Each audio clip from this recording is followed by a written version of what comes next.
Ibu silahkan cari harta dengan suami sekaya apapun, sulit membeli ketenangan tuh nggak ada.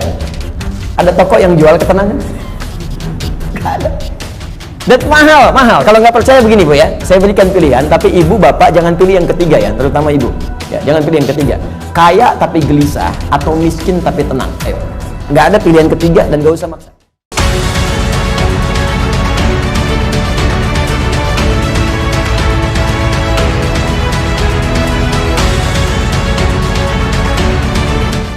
Bismillahirrahmanirrahim. Bab umuril iman.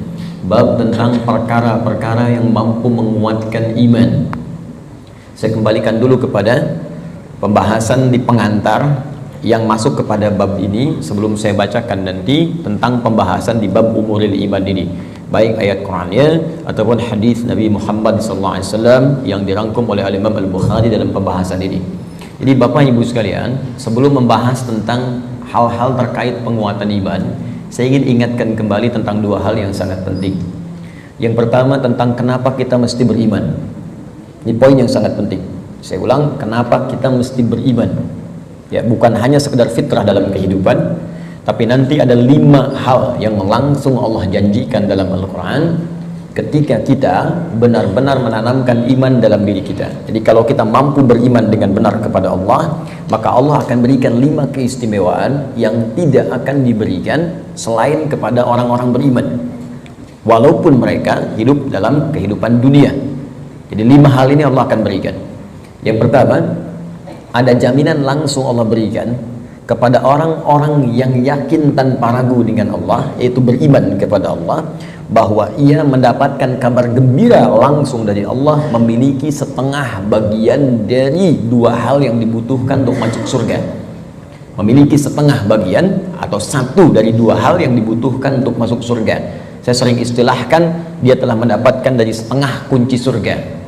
Dan ini berita kabar gembira dari Allah sebelum orang ini wafat, bahkan sejak hidup, dengan turunnya Quran surah kedua Al-Baqarah ayat ke-25 yang paling kanan sebelah atas di mushaf. Wa basyiril ladzina amanu wa 'amilus shalihat anna lahum jannatin tajri min tahtiha al-anhar. Baik, kata Allah, Muhammad sallallahu alaihi wasallam, berikan kabar gembira. Baik, ada orang-orang yang aku telah siapkan surga, ragam surga untuk mereka. Dia ada jenis-jenis surga, ada surga Firdaus, ada surga Aden, kan? Nanti insya Allah saat kita dengan izin Allah diperkenankan masuk ke dalamnya, kita akan melihat ada di bagian mana di surga kita yang kita banggakan itu, dan yang kita impikan itu. Dia ada beberapa bagian-bagian surga yang akan diperoleh berdasarkan amalan-amalan kita. Yang biasa puasa masuk surga Ar-Rayyan, pintunya Ar-Rayyan, ya, pintunya. Yang biasa tahajud lewat pintu tahajud, biasa sedekah pintu sedekah. Nanti ada tingkat tertingginya, ada Firdaus, ada Aden, dan lain-lain sebagainya. Baik, kata Allah, aku telah siapkan aneka ragam surga ini untuk siapa? Ada yang paling menarik. Wa basyiril ladzina amanu, berikan kabar gembira ini pertama bagi para pemilik iman.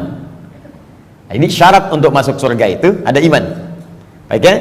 Ada orang punya, misalnya, mohon maaf ya, sekali lagi saya ilustrasikan, dan Quran tidak akan sama dengan ilustrasi ini. Laisa kamitslihi syai'un. Tidak ada yang sama dengan Allah Subhanahu wa taala. Perhatikan kalimatnya.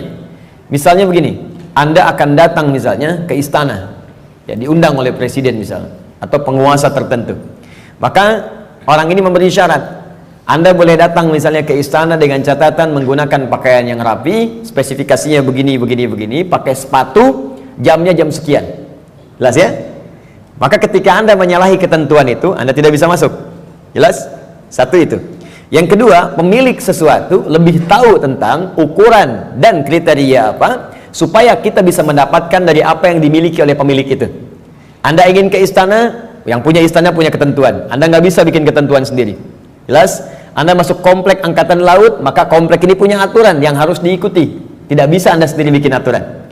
Anda ingin ke surga, yang punya surga itu Allah, maka Allah bikin aturan. Nggak bisa Anda bikin aturan sendiri.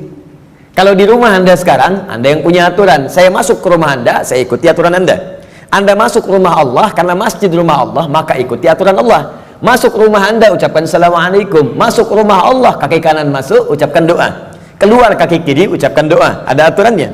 Sekarang kita ingin ke surga. Surga itu bukan punya kita. Surga punya Allah. Allah yang punya. maka Allah yang punya surga itu memberikan berita siapa yang bisa masuk ke situ.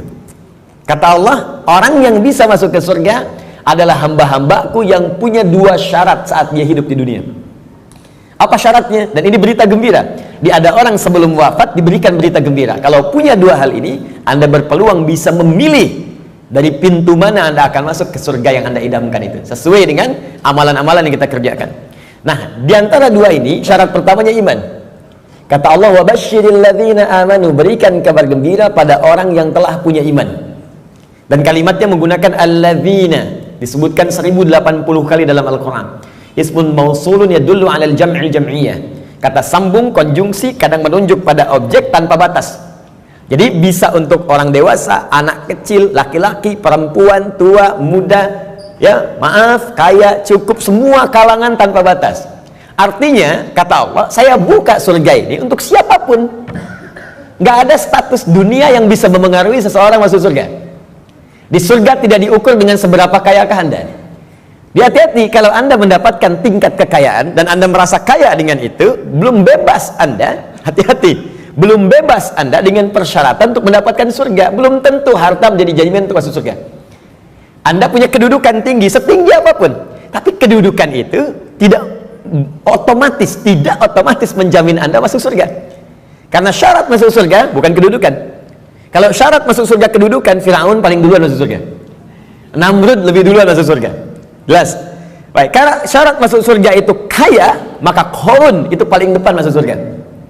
Tapi ingat, syarat surga kata Allah bukan kekayaan, bukan kedudukan. Jangan bangga dulu kalau punya kedudukan tinggi atau harta melimpah, karena itu belum jadi ukuran kebaikan di hadapan Allah Subhanahu wa taala. Kecuali nanti kedudukan atau harta itu diisi dengan iman. Iman itu yang akan menunjukkan harta dan kedudukan untuk mengerjakan amal soleh sebagai bekal ke surga. Maka golongan pertama kata Allah, saya berikan kesempatan yang luas. Baik itu tua, muda, laki, perempuan, besar, kecil, kaya, cukup, semua punya peluang ke surga. Dan itu hanya diberikan dengan 1 kata saja, alladzina. Semuanya. Tapi dari semua itu, aku hanya minta 2 syarat saja. 1, semua kalangan itu punya iman. Yakin denganku, kata Allah. Yakin tanpa ragu. Berbahagialah kalau sampai dengan siang hari ini, kita diberikan nikmat iman oleh Allah Subhanahu wa ta'ala. Itu kenikmatan luar biasa. Dan kita mendoakan saudara-saudari kita supaya mendapatkan bagian itu. Karena itu seringkali saya membuka ta'lim dengan berdoa, ya Allah, berikan hidayah kepada saudara-saudari kami, tetangga kami, kerabat kami, teman kami di kantor yang sampai hari ini belum beriman kepadamu, belum mengucapkan syahadat. Berikan kekuatan pada jiwanya untuk bersyahadat sebelum wafat. Alhamdulillah, Anda mungkin tetangga Anda nggak semuanya beriman. Ya, ada yang misalnya A, ada yang B, ada yang C, tahajud malam dalam sujud minta. Ya Allah, Engkau satukan kami di dunia sebagai tetangga dan pertemukan kami kembali di akhirat, ya Allah. Jangan pisahkan kami. Berikan dia hidayah. Doa itu yang tidak diketahui oleh orang yang didoakan, mungkin itu yang lebih cepat menghujam pada jiwanya. Kami di taklim di Bekasi itu selalu membiasakan meminta kepada Allah. Ya, setiap malam Jumat kita minta, berusaha. Alhamdulillah, hampir setiap pekan ada yang masuk Islam. Kemarin seorang ibu dengan 3 orang anaknya masuk Islam. Begitu selesai taklim, datang lagi 1 orang lagi, diantar oleh suaminya, dia masuk Islam lagi. Masya Allah. Jadi alhamdulillah, kita tidak tahu siapa yang mendapatkan hidayah, tapi kita bisa berdoa kepada Allah untuk memohon untuk memberikan hidayah. 1. Nah, kemudian yang kedua, ya, wa amilus shalihat, iman dan amal soleh. Di syarat surga itu sesungguhnya kalau diucapkan ringan, iman, amal soleh, iman, amal soleh. Tapi kalau dikerjakan itu yang butuh perjuangan. Dan ini gambaran di Quran itu indah, ya. Ini sekaligus isyarat. Wawunya ma'iyah, Pak, Bu. Ma'iyah itu sesuatu yang bersanding, nempel. Ya. Adi wa Ahmad zahaba ila masjid, misalnya Nurul Bahri. Adi wa Ahmad, Adi dan Ahmad, zahaba, keduanya pergi ila masjid Nurul Bahri, ke masjid Nurul Bahri. Adi dan Ahmad kalau menggunakan wa artinya dempet, nggak pisah, bersamaan, wawunya ma'iyah bareng. Ya, Allah menyampaikan wa basyiril ladzina amanu wa amilus shalihat. Syarat untuk masuk surga itu duanya bersamaan, nggak bisa berdiri salah satu. Ya, 1 iman, 2 amal soleh. Nah, kalau kita baca dengan kaidah ilmu nahwu, otomatis keduanya ini akan saling terkait, berkelin dan memengaruhi. Artinya orang yang beriman pasti beramal soleh. Artinya amal soleh itu nggak mungkin muncul kecuali dari iman. Kalau amal semua beramal, ya, yang belum beriman pun bisa beramal, tapi belum tentu disebut soleh. Ingat, ya, tayyib mungkin non muslim bisa mendapatkan tayyib, ya, khair mungkin karena baik itu banyak di Quran. Ada khair, awas, ada tayyib, hati-hati, ada ma'ruf, ada ihsan, ada saleh. 5. Tayyib, kebaikan fisik. Ya, kalau Anda makan yang sehat, yang menyehatkan, yang dibutuhkan, itu tayyib namanya. Itu anjuran di Quran surah kedua ayat 168. Kata Allah, kalau ingin cari makan, tidak semua yang diinginkan mesti dikonsumsi. Cari yang menyehatkan untuk tubuh.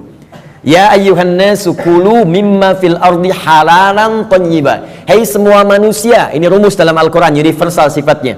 Kalau Anda ingin menyebar di bumi untuk cari makan, silahkan. Kalau sudah dapat dengan cara yang halal, jangan melanggar ketentuan hukum di mana kamu tinggal. Dapat dari situ, berikan yang bermanfaat untuk tubuh. Tidak semua yang diinginkan itu harus dikonsumsi. Yang dibutuhkan itu yang didapatkan. Haus berarti butuh minuman. Yang penting minum. Gak semua yang diinginkan harus kita minum. Alhamdulillah ada air bening, minum ya minum. Jangan menyulitkan diri sendiri pesan sesuatu yang tidak ada. Akhirnya membuang banyak tenaga dan waktu, dan membuang peluang amal baik yang mungkin kita kerjakan seketika.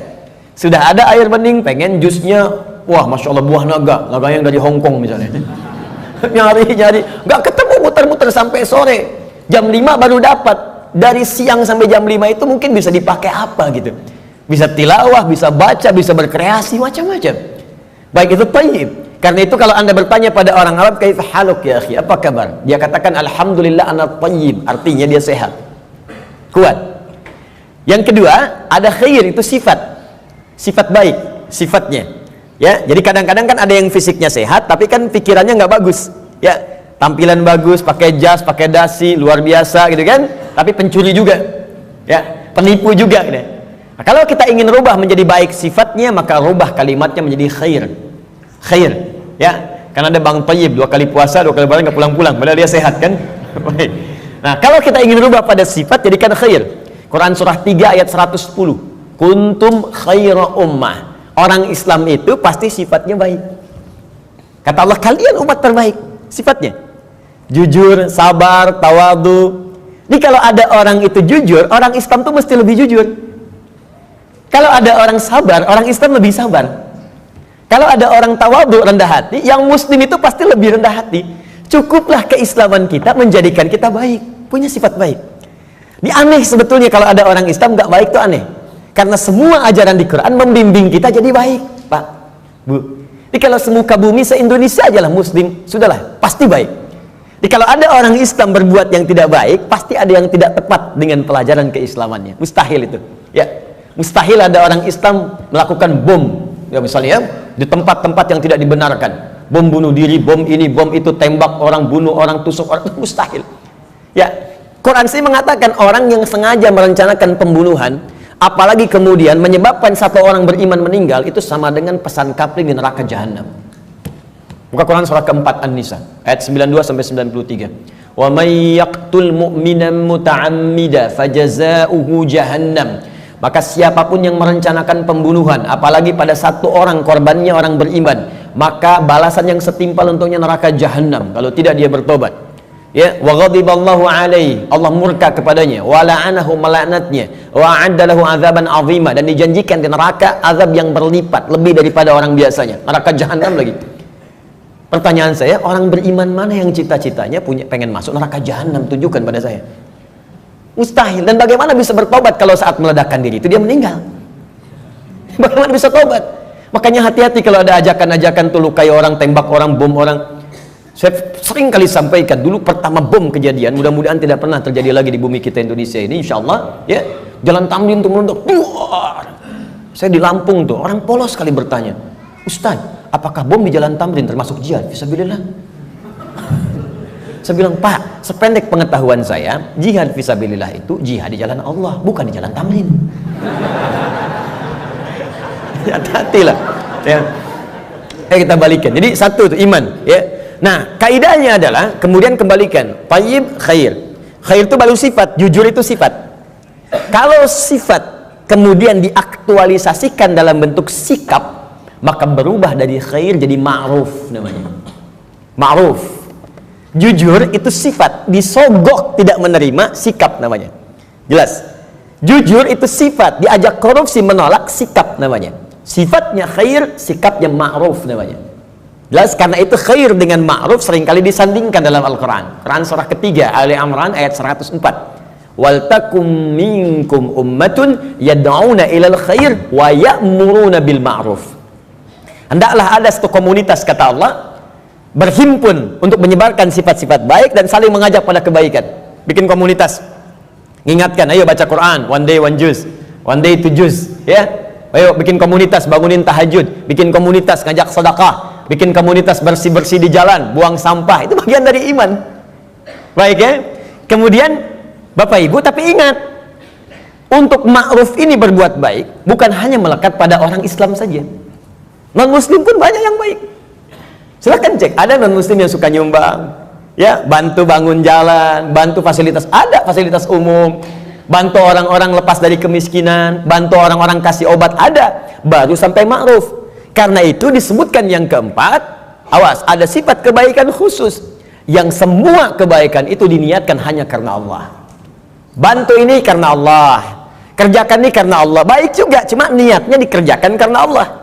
Pahlawan kita berjuang, Pangeran Diponegoro sampai terakhir Kahar Muzakir, ya, yang kemudian diberikan gelar pahlawan. Apa niat sesungguhnya? Kalau Anda buka Riyadhus Shalihin karangan Al-Imam An-Nawawi, ada 1896 hadis di kitab Babul Ikhlas bagian pertama, maka akar pertama kali untuk meniatkan mereka berjuang, pertamanya bukan untuk mendapatkan urusan dunia, tapi litakuna kalimatullahi al-ulya. Man qatala litakuna kalimatullahi al-ulya fahuwa fi sabilillah. Niatnya khusus untuk berjihad di jalan Allah Subhanahu wa taala. Berjuang karena Allah, karena Allah, karena Allah. Bantu orang di kemiskinan karena Allah. Bukan karena pekerjaannya, tapi kebaikan itu dikerjakan karena Allah. Dan merasa diawasi oleh Allah Subhanahu wa taala. Maka yang keempat disebut ihsan namanya. Ihsan. Di hadis Muslim nomor hadis yang ke-8, an ta'budallaha ka'annaka tara fa illam takun tarahu fa innahu yara. Engkau mengerjakan semua aktivitas yang baik sebagai ibadah karena Allah, seakan-akan diawasi oleh Allah, merasa diawasi walaupun kau tak mampu melihatnya. Itu terjemah yang baiknya. Merasa bekerja karena Allah, makan karena Allah, minum karena Allah, berbuat baik karena Allah, ihsan namanya. Orangnya disebut muhsin. Kalau empat ini dikumpulkan, badan sehat, sifat baik, sikap mulia, dikerjakan karena Allah, thayyib, khair, ma'ruf, ihsan. Empat ini kalau digabungkan menjadi sholih namanya. Sholih. Maka setiap orang tua meminta kepada Allah supaya anaknya jadi saleh. Ibu bermohon, ya Allah, jadikan saya anak soleh. Kata bapaknya, namanya kan Hasan. Bukan Pak, sifatnya saleh. Semua orang tua, saya belum pernah dengar ada orang tua minta, ya Allah jadikan saya anak yang thayyib, khair. Tidak, saleh, sudah fitrah. Dan itu sudah dimohonkan sejak anak dalam kandungan, kata Allah, sudah fitrah. Itu ada di Quran surah ke-7 ayat 189. Falamma taghasyaha hamalat hamlan khafifa famarrat bi. Falamma athqalat da'awallaha rabbahuma la in ataitana sholiha lanakunanna minasyakirin. Ketika suami istri berhubungan sampai kemudian istrinya mengandung, kandungan ringan sampai dengan berat, tatkala kandungan semakin berat menjelang ke persalinan, kedua orang itu suami dan istri mulai berdoa kepada Allah. Fitrahnya sudah minta, ya Allah, mohon jadikan anak saya nanti saat lahir jadi anak yang saleh. Dengan itu ya Allah kami bersyukur dan akan mengganti semua sakit yang dirasakan oleh istri saya yang sedang mengandung ini. Saleh. Nah, apa yang menyebabkan seseorang soleh terkumpul empat ini? Kata Allah, kalau iman ada dalam dirinya, maka semua pekerjaan dia akan dituntun menjadi soleh. Pekerjaan disebut amal, disatukan dengan soleh menjadi amal soleh.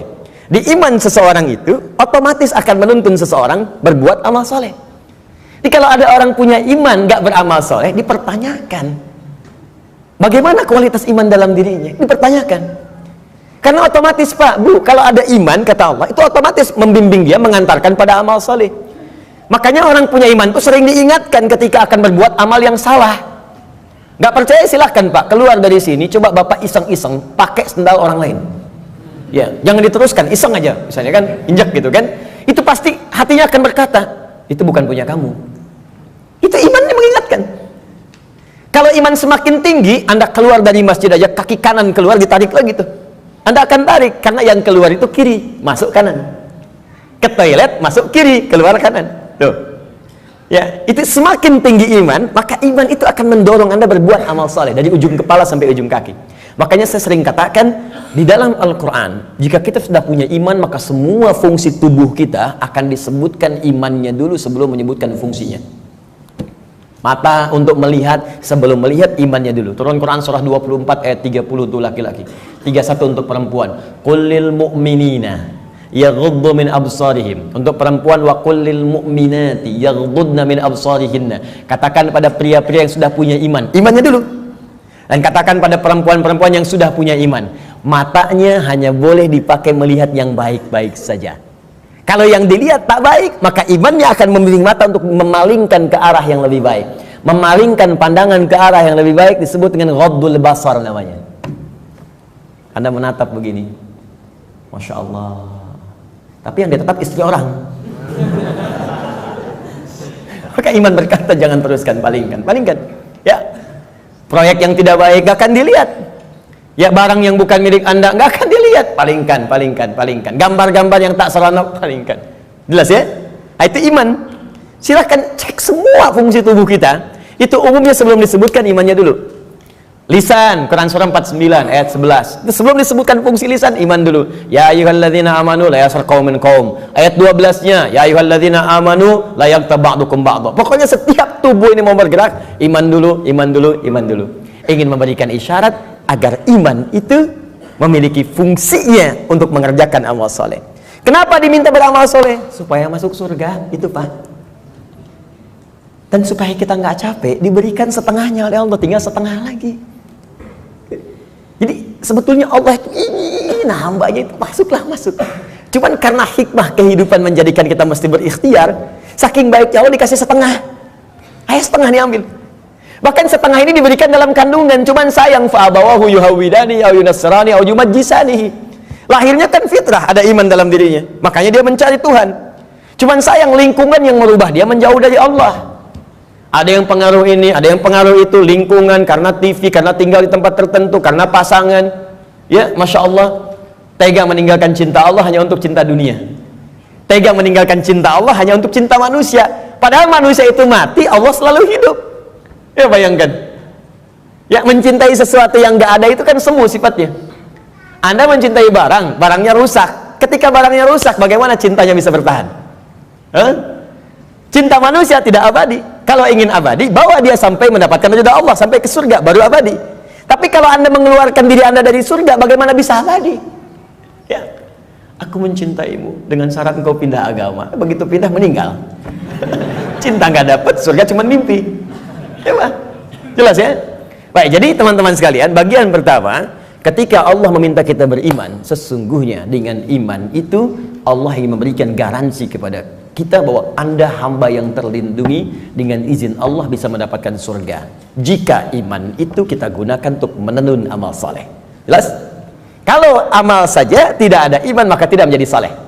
Maka orang yang belum beriman beramal baik, amalnya tidak disebut amal saleh, amal saja, amal khair. Gak pernah disebut saleh dalam istilah Al-Quran. Jelas ya?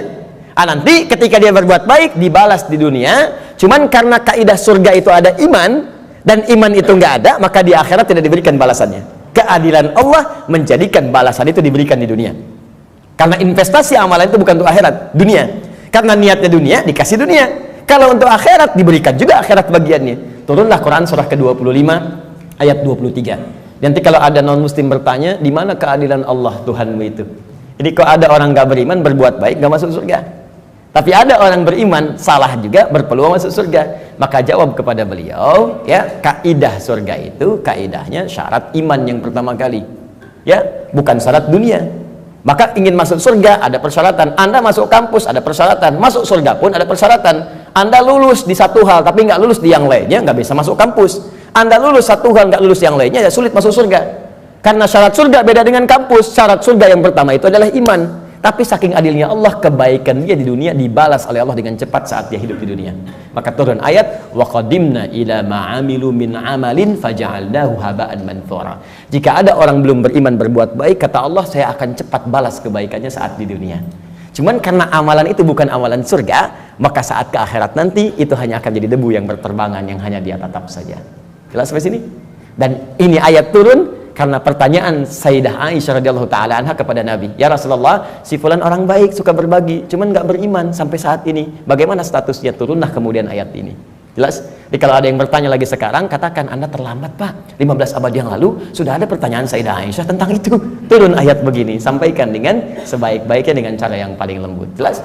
Satu, kenapa kita beriman? Pertama, karena ada kasih Allah pada orang beriman untuk menempatkan di tempat terbaik saat dia pulang kepada Allah Subhanahu wa taala. Dua, saya agak cepat. Orang beriman dijanjikan oleh Allah akan memiliki ketenangan dalam hatinya. Secara singkat, orang beriman itu Allah akan berikan ketenangan pada jiwanya. Tenang gitu, damai hidupnya. Jaminannya ada di Quran surah ke-48 ayat yang keempat. Walladzi anzalas sakinata fi qulubil mu'minin liyazdadu imanan ma'a imanihim.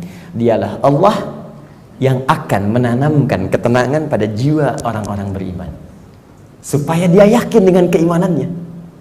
Nikmat juga beriman. Jadi tambah lagi imannya, tambah lagi imannya. Ini kata Allah, orang beriman itu pasti tenang. Dan ketenangan itu mahal, Bu. Sulit dicarinya.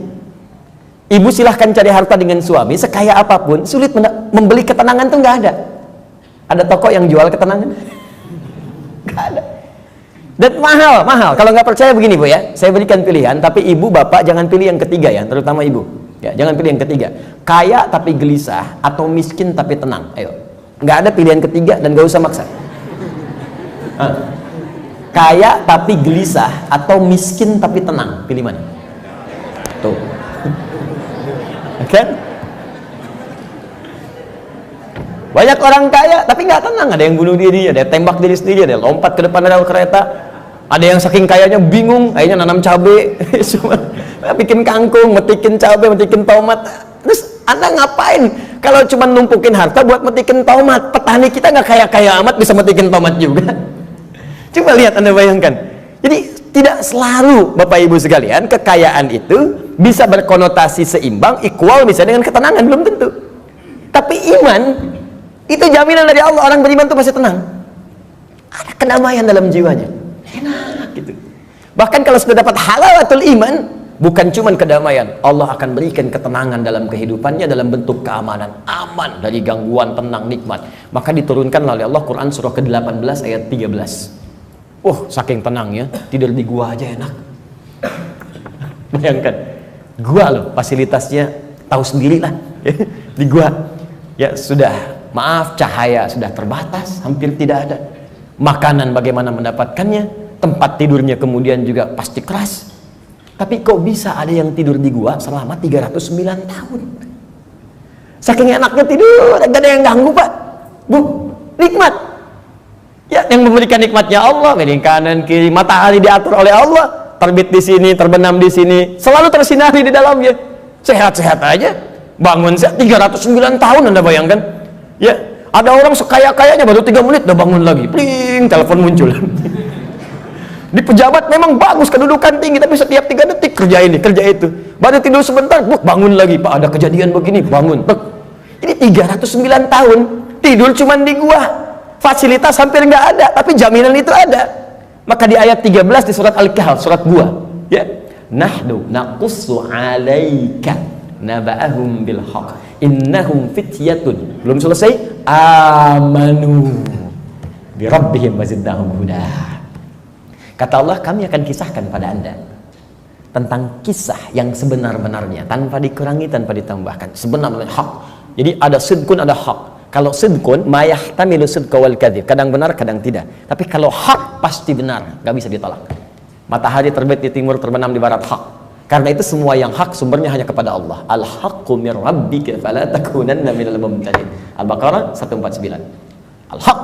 Nah, sekarang kembalikan. Kata Allah, kami akan kisahkan pada Anda kisah yang sebenar-benarnya. Ya, tanpa kamuflase, tanpa rekayasa. Innahum fityatun, kisah tentang para pemuda yang berlindung di gua. Diberikan oleh Allah keamanan, dikejar-kejar. Bukan sekedar dipersekusi, bukan sekedar diintimidasi. Ya, maaf, bisa dieksekusi. Berlindungnya di gua. Tapi nikmat sekali di gua itu. Bisa tidur enak, nyaman, makan juga kenyang, langsung diisikan di perutnya. Tidur bolak-balik, gak ada yang ganggu. 309 tahun Anda bayangkan. Salatu mi'atin wazdada tis'a, 309 tahun. Siapa mereka? Innahum fityatun, sungguh mereka itu para pemuda, tapi bukan pemuda biasa. Ada sesuatu yang melekat pada dirinya. Amanu, yang sangat beriman kepada Allah. Pesan ayat ini, ya, kata para pakar Al-Quran, sesungguhnya ingin memberikan pesan pada generasi mendatang. Jadi ada kaidah di tafsir itu begini, kalau nggak disebutkan siapa orangnya, kapan kejadiannya, maka pesan yang berlaku di ayat itu akan berulang kemudian di masa-masa yang akan datang dengan konteks yang berbeda. Anda sekalipun tinggal di rumah yang sempit, terbatas sifatnya, keadaannya tidak seperti yang lain-lain. RS7, ruangan sangat sempit sekali sehingga selonjoran saja susah, gitu kan? Susah. Ya. Tapi kalau ada iman dalam jiwa kita, itu bisa nikmat saja. Dibandingkan tinggal di tempat yang mewah, luas, tapi iman nggak ada, kegelisahan itu muncul. Jadi orang beriman itu nggak akan disekat oleh dunia. Tinggal di kontrakan, nikmat. Di rumah yang luas, nikmat. Jadi kaya, nikmat. Cukup hidup juga nikmat. Nikmat aja. Ya, pokoknya beriman itu indah, nikmat itu. Jadi kalau kita beriman sampai saat ini dan tidak menikmati kehidupan kita, dipertanyakan ada apa yang salah dengan iman kita? Kata Allah, beriman itu nikmat, tenang hati. Jadi kok rumah mewah, mobil banyak, gitu kan? Ya lihat mendung aja sedikit udah bikin status. Mendung ya, kayak suasana hatiku. Apa yang mau dicari? Ya, coba lihat. Sekali-kali saya tuh jarang berinteraksi dengan media sosial. Cuman kalau udah lihat, saya lihat nih, ada teman-teman official lihat, misalnya, saya suka kadang-kadang suka nggak betah ngelihat ini. Ini orang kenapa hidupnya? Dikit-dikit ngeluh gitu kan? Maunya apa? Ya belum musim hujan minta hujan, dikasih hujan minta jangan hujan. Maunya apa gitu? Ya, kenapa kita nikmati aja? Iman itu indah, iman, wah masya Allah. Kasih hujan, alhamdulillah, banjir pakai berenang. Jadi solusi. Jadi itu teman-teman sekalian ya. Selanjutnya ada jaminan Allah yang selanjutnya ya, orang beriman pasti bahagia kata Allah dan cenderung sukses. Tidak cukup dengan amin, nanti kita belajar dulu. Turun Quran surah ke-23 ayat 1. Qad aflahal mu'minun. Qad aflahal mu'minun. Orang beriman itu dijamin oleh Allah. Saya artikan dijamin karena kalimatnya menggunakan qad, harfu tahqiq, huruf jaminan. Qad, harfu tahqiq, huruf jaminan. Qad aflahal mu'minun. Orang beriman pasti menggenggam kebahagiaan dan kesuksesan. Aflah itu dari kata falah. Kalau di bahasa Inggris, di kamus bahasa Inggris itu diartikan success and happiness. Sukses dan bahagia. Ya, digenggam. Kalau digenggam menjadi aflah namanya, aflah. Kata Allah, orang beriman itu pasti menggenggam kesuksesan dan kebahagiaan. Pasti tergenggam dalam diri. Jadi cukuplah dengan beriman akan bahagia. Cukup dengan beriman sukses dalam pekerjaan yang kita kemudian lakukan. Walaupun barangkali level kesuksesan itu dalam pandangan orang bisa beda-beda. Bagi si A, manajer itu bagian kesuksesan hidupnya. Yang lain levelnya direktur, yang lain komisaris. Pokoknya levelnya bisa berbeda, tapi sukses.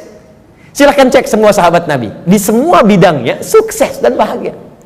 Ali bin Abi Thalib dengan pengajar, cita-citanya menjadi pengajar. Dan menikmati itu, walaupun kekayaan secara kekayaannya, ya sifat materinya mungkin terbatas. Tapi beliau merasakan kebahagiaan dan merasakan kesuksesan dengan itu. Abdurrahman bin Auf kaya luar biasa, sampai kapaknya terbuat dari emas. Abdurrahman bin Auf.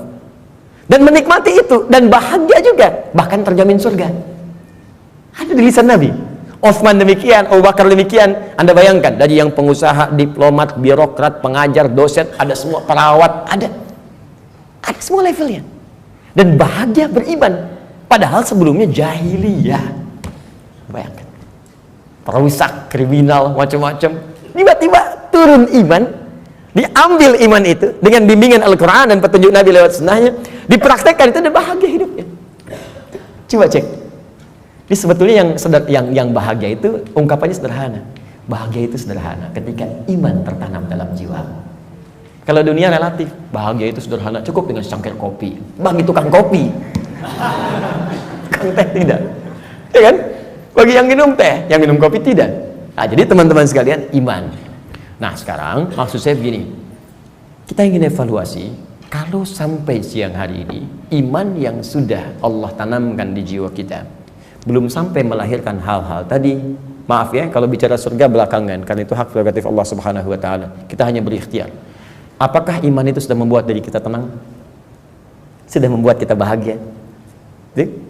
Apakah iman itu sudah membimbing kita sukses dalam hidup? Dan puncaknya, apakah iman itu sudah membimbing kita beramal soleh?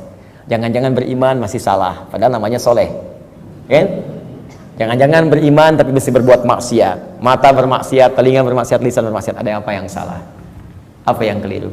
Maka Al-Imam Al-Bukhari mengumpulkan hadis-hadis Nabi untuk mendapatkan petunjuk dari hadis-hadis itu, bagaimana mengerjakan amalan-amalan yang bisa menguatkan iman sehingga iman kita membimbing kita untuk beramal soleh. Maka muncullah bab ini, bab umuril iman.